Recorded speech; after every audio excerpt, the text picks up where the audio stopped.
Assalamualaikum warahmatullahi wabarakatuh. Baik, kami dari kelompok yang beranggotakan 5 orang.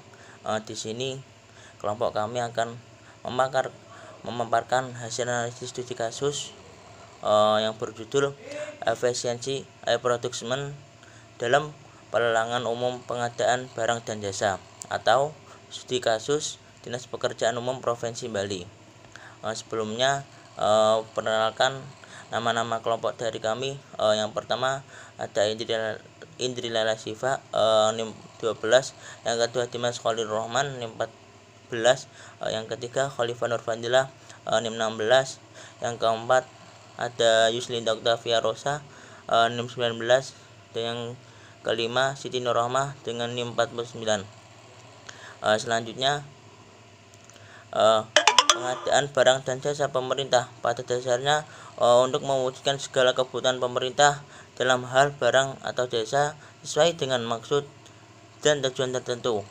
Pengadaan barang atau jasa pemerintah mempunyai peran penting dalam mensukseskan pembangunan nasional dalam rangka peningkatan pelayanan publik baik pusat maupun daerah. Selanjutnya, adapun prinsip dalam pengadaan barang atau jasa pemerintah yang meliputi efisiensi, efektif, transparansi, adil, bersaing, dan akuntabel, dan kemajuan teknologi pengadaan barang atau jasa menghasilkan satu sistem baru yang disebut dengan e-procurement. Selanjutnya akan dilanjutkan kepada teman saya. Selanjutnya adalah pengertian dari e-procurement. E-procurement merupakan suatu proses pengadaan yang mengacu pada penggunaan internet sebagai sarana informasi dan komunikasi. E-procurement diselenggarakan oleh Pusat Layanan Pengadaan Secara Elektronik atau disebut LPSE. Sistem e-procurement bertujuan agar dapat meningkatkan efisiensi pengadaan sesuai dengan salah satu prinsip pengadaan. Pengadaan dapat dikatakan efisien jika dilihat dari beberapa aspek, pricing seperti biaya dan waktu. Selanjutnya, Dinas Pekerjaan Umum Provinsi Bali dengan adanya sistem e-procurement, segala proses pelelangan diserahkan kepada pihak ULP untuk diproses. Sedangkan Dinas PU Provinsi Bali bertugas untuk merencanakan pengadaan sesuai aturan pengadaan barang atau jasa. Melalui sistem e-procurement ini, waktu pengadaan juga akan lebih cepat karena tahapan dalam proses pengadaan dengan adanya sistem yang baru ini telah menggunakan sistem online yang dapat diakses 24 jam agar masyarakat juga dapat melihat pengumuman lelang secara online. Sistem elektronik dalam pengadaan juga mengurangi biaya di luar anggaran, seperti biaya pencetakan dokumen karena semua dilakukan secara online dan dapat diakses secara online. Selanjutnya akan dijelaskan oleh rekan saya.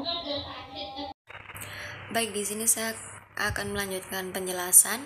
Jadi sesuai dengan studi kasus yang sudah kelompok kami ambil, itu menjelaskan seberapa efisienkah penerapan sistem tersebut yang diadakan di Provinsi Bali.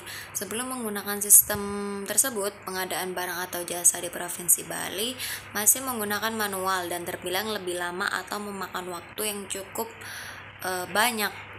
Selain memakan waktu yang cukup banyak, biaya seperti pembuatan dokumen yang masih berbentuk kertas itu juga sangat mengganggu. Untuk itu, pemerintah Provinsi Bali melakukan pembaruan guna meningkatkan keefisienan, sehingga dibuat kebijakan yang bertujuan untuk mengatasi masalah tersebut. Mengingat permintaan akan barang atau jasa terus meningkat dan berkembang, tentunya harus ada perubahan-perubahan yang akan dijalankan. Pada Dinas Pekerjaan Umum Provinsi Bali, sistem tersebut bisa dikatakan hal yang baru karena pada tahun 2004 sistem ini digunakan secara menyeluruh dan dilakukan secara baik. Peralihan dari sistem konvensional menuju sistem elektronik dalam pengadaan barang atau jasa sangatlah penting. Maka perlu adanya analisa sistem dan proses pengadaan yang baru dari Dinas Pekerja Umum Provinsi Bali, di mana Dinas Pekerja Umum Provinsi Bali tidak lagi melakukan tahapan penyelenggaraan karena sudah adanya pembagian tugas kepada pihak ULP. Dalam tahapan tersebut, Sistem tersebut sendiri dikelola oleh LPSE melalui aplikasi yang bernama SPSE. Walaupun sistem elektronik ini bisa dikatakan hal baru, namun jumlah pengadaan yang gagal atau lelang, dalam artian lelang itu batal di tahun 2014 dan sampai saat ini terus berkurang. Hal tersebut membuktikan bahwa sumber daya manusia dalam melakukan sistem baru ini sangat baik. Selanjutnya, saya akan melanjutkan presentasi. Dengan diterapkan sistem e-procurement di Dinas Pekerjaan Umum Provinsi Bali akan membawa dampak yang baik. Di antaranya, yang pertama, sistem e-procurement ini dapat mewujudkan transparansi pengadaan di lingkungan pemerintah Provinsi Bali.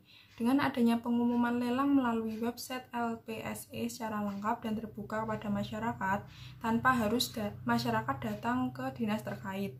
Dengan adanya sistem e-procurement, pihak panitia pengadaan tidak lagi bertemu langsung dengan pihak peserta. Ini merupakan cara antisipasi pemerintah dalam mewujudkan pengadaan barang atau jasa yang sering terjadi kasus korupsi. Yang kedua, melalui sistem aplikasi SPSE yang merupakan aplikasi dalam proses e-procurement, menjadikan proses penjelasan pelelangan lebih cepat dan dapat dilakukan penjelasan lebih dari 5 paket dalam satu hari, sedangkan berbeda dengan sistem konvensional yang memakan waktu lebih banyak dalam tahap penjelasan. Jadi, secara garis besar, pengadaan barang atau jasa yang dilakukan Dinas Pekerjaan Umum Provinsi Bali telah menggunakan sistem e-procurement. Seperti yang dijelaskan dalam hasil temuan, sistem tersebut sangat membantu Dinas Pekerjaan Umum dalam meningkatkan efisiensi pengadaan. Selanjutnya akan dijelaskan oleh rekan saya. Selanjutnya yaitu kesimpulan. Kesimpulan dari analisis tersebut yaitu sistem e-procurement sebagai sistem baru dalam pengadaan barang atau jasa yang ikut membantu Dinas PU Provinsi Bali untuk mewujudkan pengadaan lebih efisien dan transparan sesuai dengan tujuan dari peraturan presiden dan undang-undang yang berlaku. Namun, sistem e-procurement ini juga harus tetap dikembangkan sehingga pengadaan dapat lebih transparan dan menjangkau seluruh penyediaan barang atau jasa dan menghidupkan usaha mikro, kecil, dan menengah untuk dapat ikut bagian dalam pengadaan. Sekian dari presentasi dari kelompok kami, kurang lebihnya saya mohon maaf. Wassalamualaikum warahmatullahi wabarakatuh.